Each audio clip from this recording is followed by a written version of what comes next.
Hello, আসসালামু আলাইকুম। কেমন আছেন সবাই? আশা করি সবাই ভালো আছেন। তো আমি আমার এক স্টুডেন্টের কমেন্ট সেকশনের উপর ডিপেন্ড করে এবং তাদের মতামত ডিপেন্ড করে আজকে কুমিল্লা বোর্ড 2024-এর এমসিকিউ সিরিজটা শুরু করছি। সবাই একটু দেখেন। প্রথম যে আমরা এমসিকিউটা করাবো সেটা হচ্ছে 0.0305 এর সাধারণ লগের পূর্ণ কত। মানে এই কোশ্চেনটা খুব ইম্পর্টেন্ট একটা কোশ্চেন। এটা ম্যাক্সিমাম বোর্ডের আসে থাকে যে লগের পূর্ণ কত। তো এই অঙ্কগুলা করতে মানে বেসিক্যালি এই অঙ্কগুলা ফুলফিল করতে অনেক সময় লাগে, কিন্তু এই অঙ্কটাকে শর্টকাট একটা ট্রিক্স মনে রাখলে খুব দ্রুত করে যাওয়া যায়। সেটা হচ্ছে অঙ্কটা উঠাই আমি, 0.0305 এর সাধারণ পূর্ণক কত। এটার উত্তর হবে, আমরা দুইটা জিনিস শিখবো, একটা হচ্ছে সার্থক সংখ্যা আর একটা হচ্ছে অসার্থক সংখ্যা। সার্থক সংখ্যা কোনটা? 1, 2, 3, 4, 5, 6, 7, 8, 9 এই অঙ্কগুলো বা এই সংখ্যাগুলো হচ্ছে সার্থক অঙ্ক বা সার্থক সংখ্যা। আর 0 এটা হচ্ছে অসার্থক সংখ্যা। তো এটা একটু বুঝে নেন যে এই দশমিক আছে না, দশমিক থেকে সার্থক সংখ্যা পেতে হলে কয় ঘর লাভ দিতে হবে। দশমিক থেকে 1 ঘর 2 ঘর লাভ দিলে আমি কি সার্থক সংখ্যা পাচ্ছি। 3 একটা সার্থক সংখ্যা, তাহলে দশমিক থেকে কয় ঘর লাভ দিচ্ছি? 1 ঘর 2 ঘর, তাহলে আমার এটার পূর্ণক হবে 2 এর উপর একটা বার অর্থাৎ 2 মাইনাস। ওকে, এখন যদি আরেকটা প্র্যাকটিস করতে বলি তাহলে এরকম একটা আরেকটা দেই যে 0.0000352 এর সাধারণ পূর্ণক কত।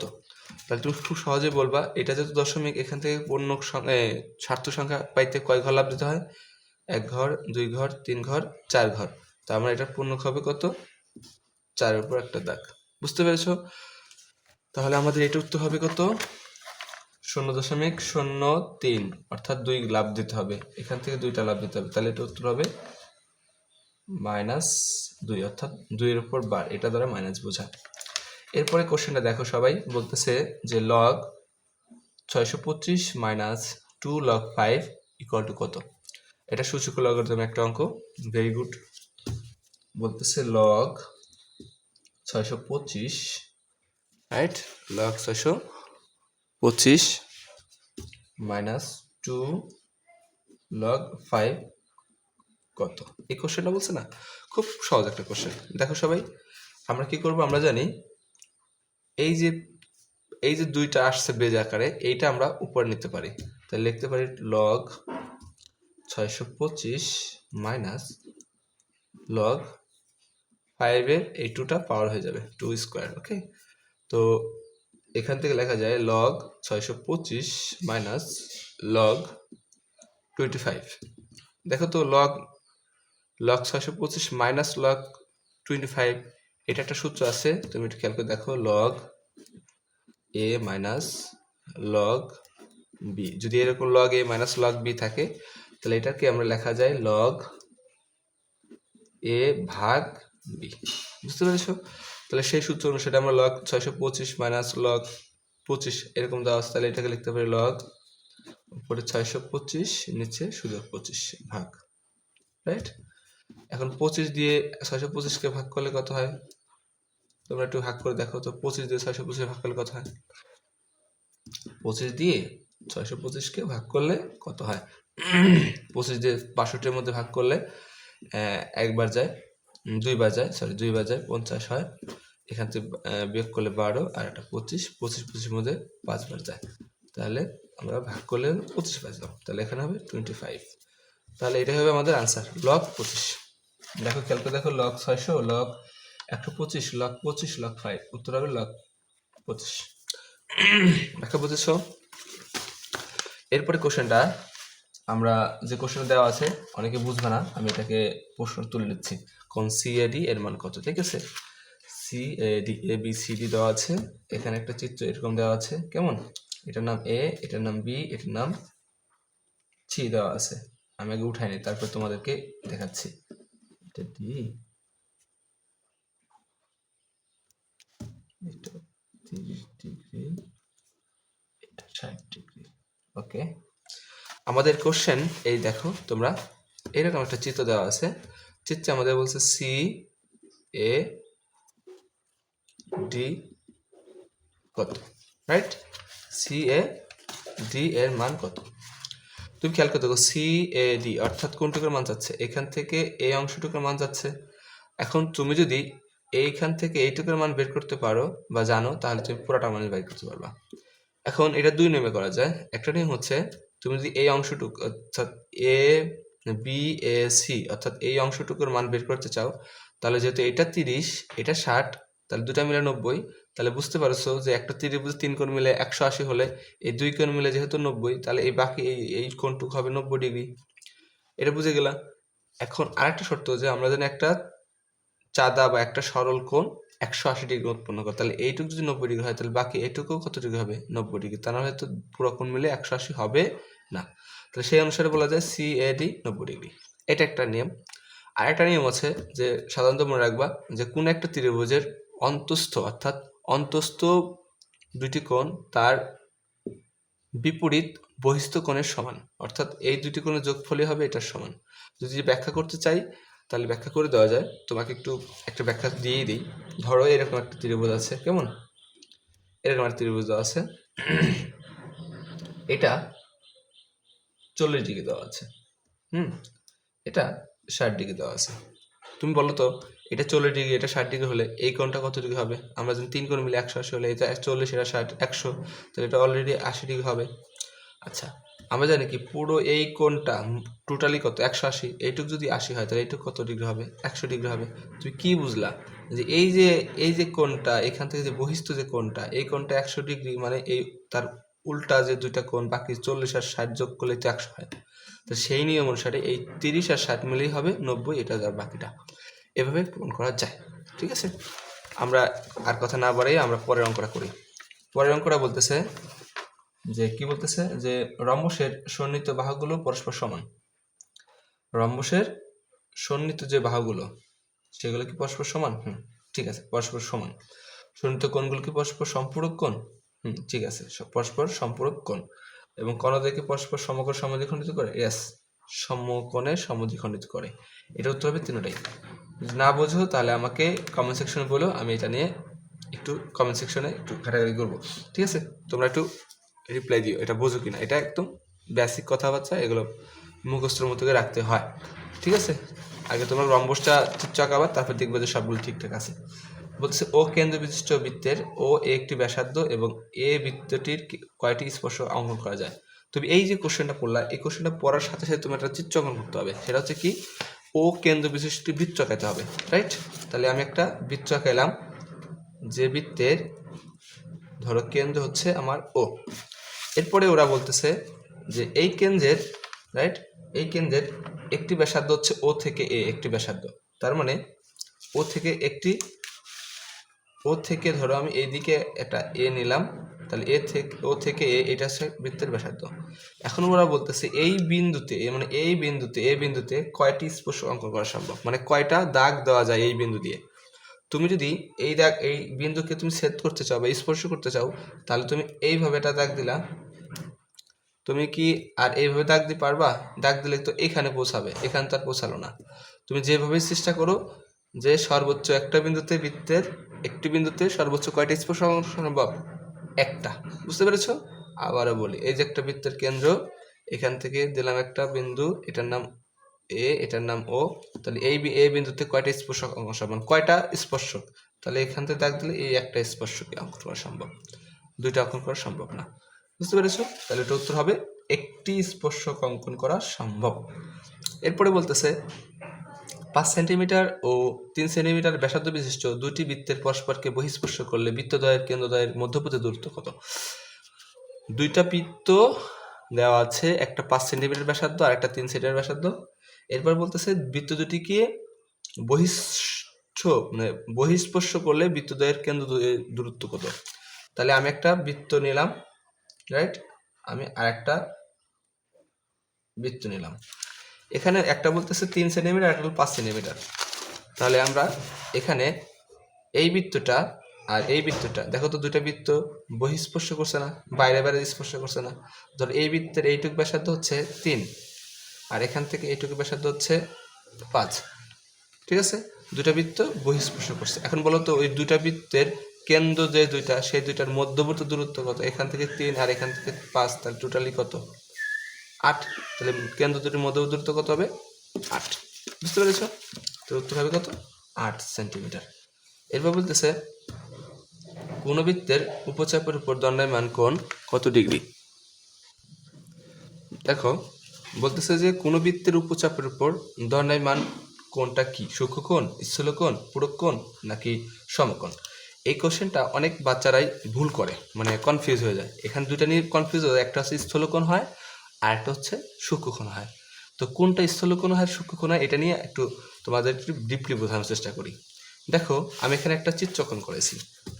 এই যে বৃত্তটার রাইট, আবার আঁকাই, এই যে একটা বৃত্ত আঁকালাম, এই বৃত্তের উপর দুইটা চাপ দিলাম। ধরো এখান থেকে এটার নাম ও, এটার নাম দিলাম এ, এখান থেকে এটার নাম দিলাম বি। এই যে বৃত্তটা আঁকালাম, এই বৃত্তের এ থেকে বি এই যে চাপ, এটাকে বলা হয় উপচাপ। কি চাপ বলো তো? উপচাপ।